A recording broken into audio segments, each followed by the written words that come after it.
pagi ini kita bisa bertemu untuk membahas tentang Surat Edaran Menteri Pendidikan dan Kebudayaan Nomor 1 Tahun 2021. Seperti kita ketahui bersama bahwa saat ini banyak di antara para kepala sekolah, wakil kepala sekolah bidang kurikulum sering bertanya kepada kami selaku pengawas sekolah, bagaimana tentang pelaksanaan ujian sekolah pada tahun ini. Karena saat ini praktis bahwa selama hampir 1 tahun, anak-anak kita, para siswa kelas 12 SMA, dan juga kelas yang lain, itu selama 1 tahun tidak melaksanakan pembelajaran tatap muka di sekolah. Sehingga ini merupakan sesuatu yang baru, yang menimbulkan pertanyaan bagaimana kita melakukan ujian untuk anak-anak kita yang selama 1 tahun tidak mengikuti proses pembelajaran di kelas, tetapi melaksanakan pembelajaran dengan sistem pembelajaran online dan belajar dari rumah. Nah, alhamdulillah saya mendapatkan surat edaran, ya, kita semua mendapatkan surat edaran yang hari ini insya Allah sudah mulai beredar di sekolah. Oleh karena itu mari kita cermati bersama isi dari surat edaran tersebut. Mari kita lihat bersama-sama Bapak dan Ibu sekalian isi surat edaran Menteri Pendidikan dan Kebudayaan Nomor 1 Tahun 2021. Kita akan lihat surat edaran tersebut. Surat edaran Mendikbud, ya.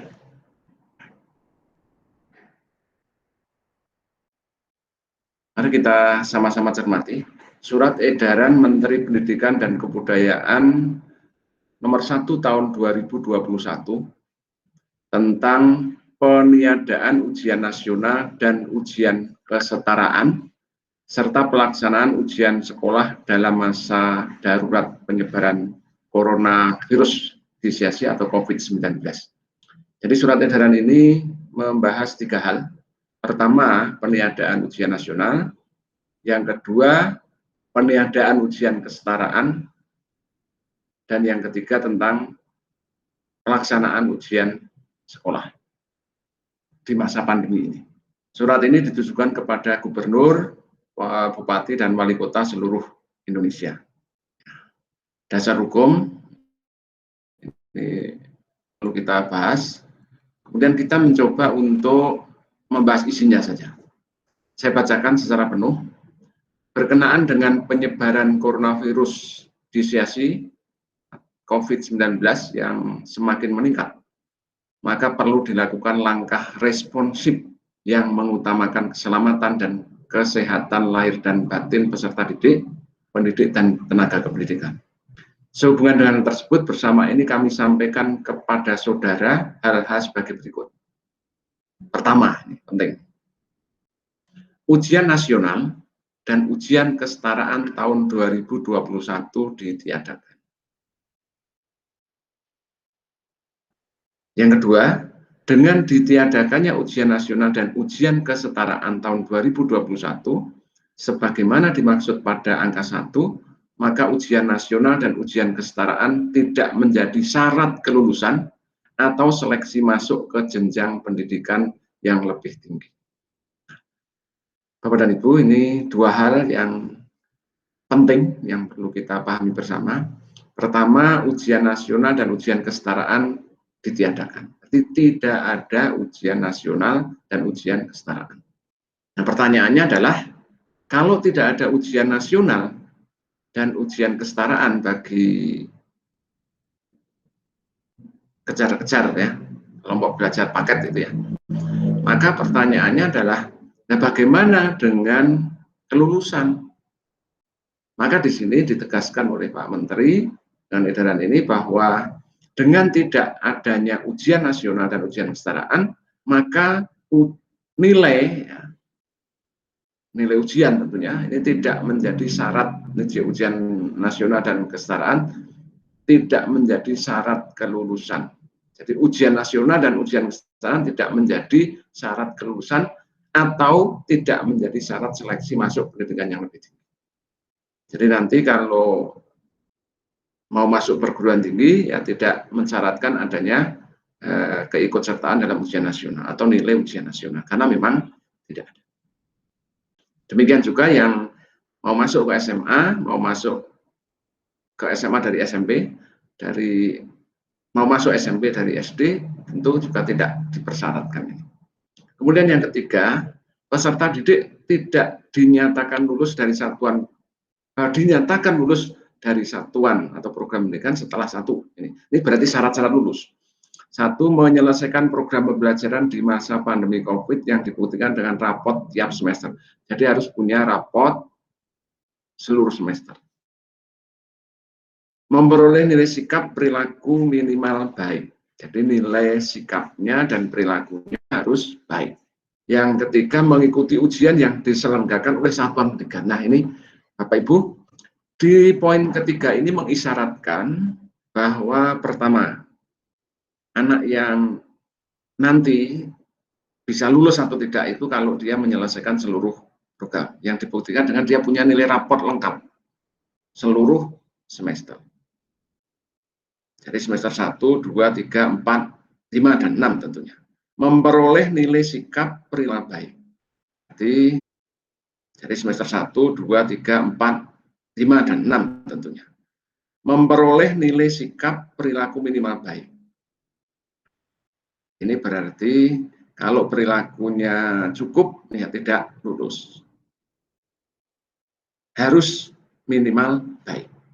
Kemudian mengikuti ujian yang diselenggarakan oleh satuan pendidikan. Berarti dari sini mengisyaratkan bahwa satuan pendidikan ini harus melaksanakan ujian. Nah, tentu ini yang menimbulkan pertanyaan, bagaimana ujiannya? Bagaimana ujian sekolahnya?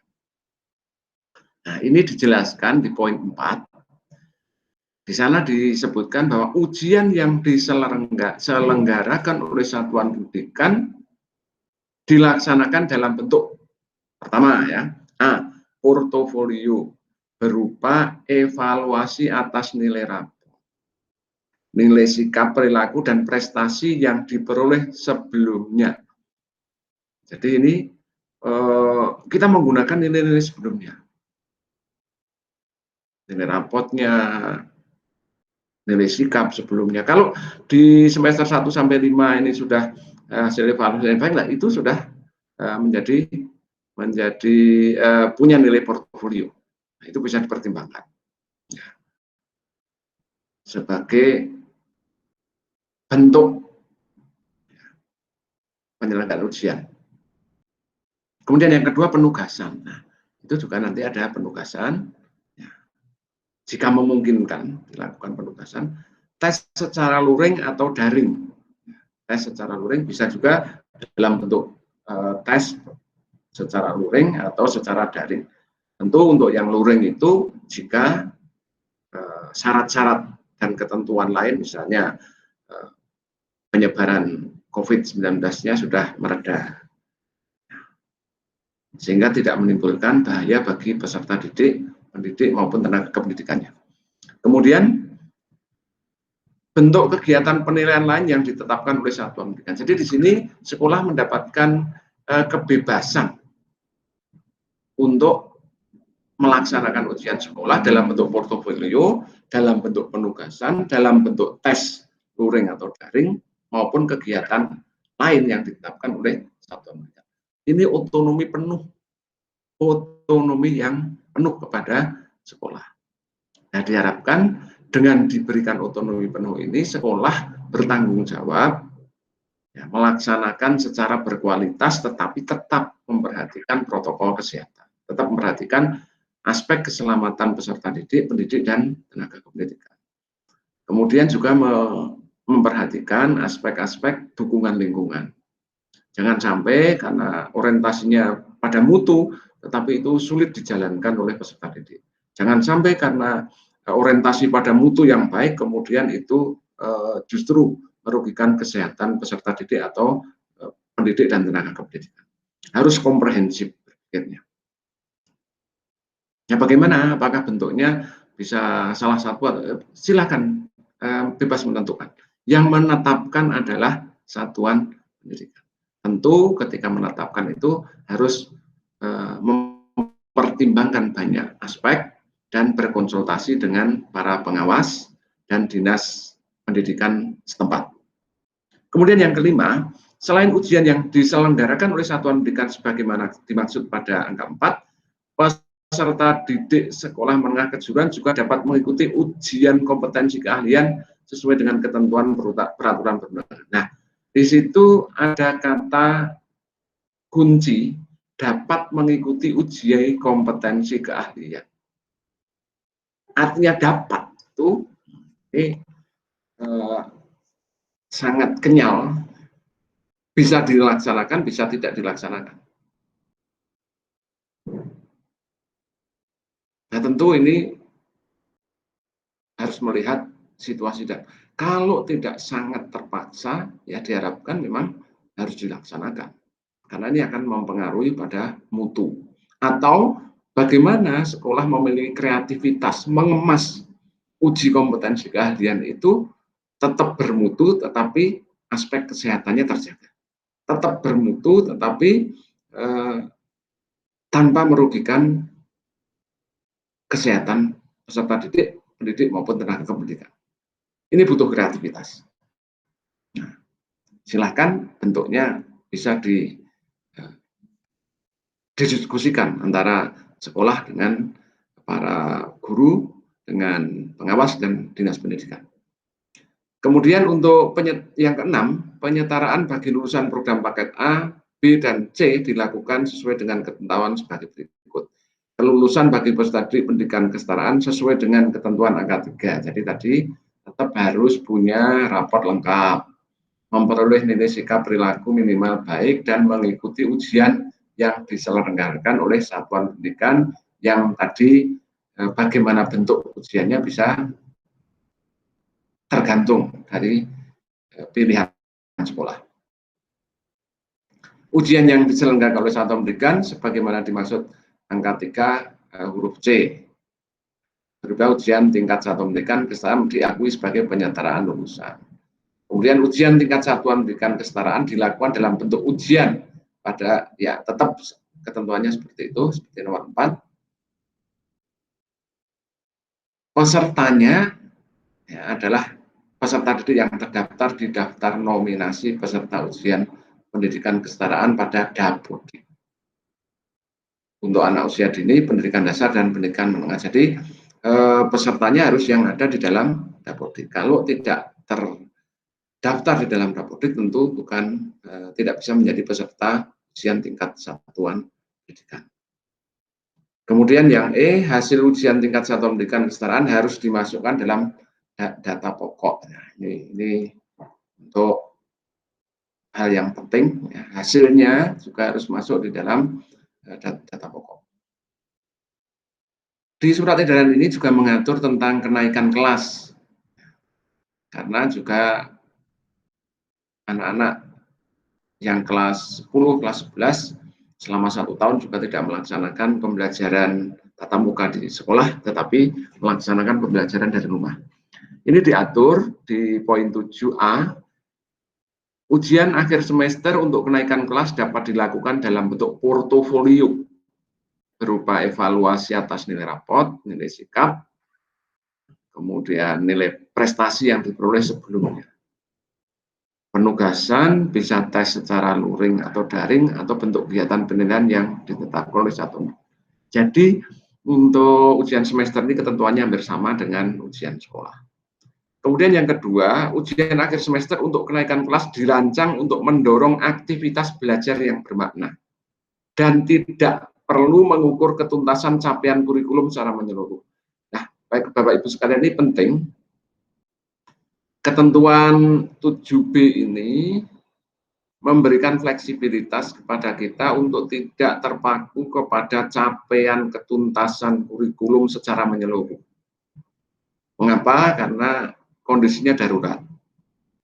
Sehingga kalau dari seluruh si kurikulum kemarin sudah disederhanakan. Kemudian dari yang sederhanakan itu dicoba untuk dilakukan pengukuran. Meskipun capaiannya tidak untuk seluruh kurikulum, karena memang sudah disederhanakan. Kemudian juga mengatur tentang penerimaan peserta didik baru untuk tahun 2021-2022. Itu diatur di poin 8. PPDB dilaksanakan sesuai dengan Peraturan Menteri Pendidikan dan Kebudayaan Nomor 1 Tahun 2021 tentang penerimaan peserta didik baru pada TK, pada SD, SMP, SMK. Jadi sudah ada Permendikbud Nomor 1 Tahun 2021. Itu nanti akan kita bahas tersendiri. Kemudian Pusat Data dan Informasi Kementerian Pendidikan dan Kebudayaan menyediakan bantuan teknis bagi daerah yang memerlukan mekanisme PPDB daring. Jadi untuk PPDB daring, Bapak Ibu semua, itu ada fasilitasi bantuan teknis dari Pusat Data dan Informasi Kementerian Pendidikan dan Kebudayaan, Pusdatinnya, Kemendikbud. Nah, kemudian yang ke-9, ketentuan yang dimaksud pada angka 3 sampai dengan angka 8 tadi yang mengatur tentang ujian, kemudian kenaikan kelas, dan juga PPDB ini dilaksanakan sesuai dengan protokol kesehatan.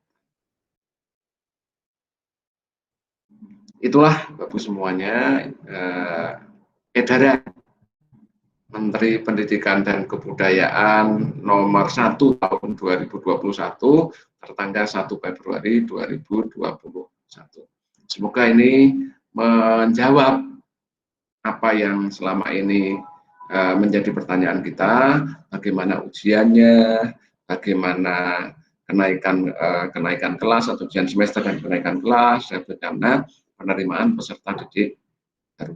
Semoga ini memberikan informasi yang cukup bagi kita semua, sehingga nanti Bapak Ibu bisa menindaklanjuti peraturan menteri ini dalam aktivitas Bapak Ibu sehari-hari selaku pelaksana di tingkat satuan pendidikan.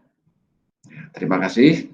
Semoga bermanfaat untuk kita semua.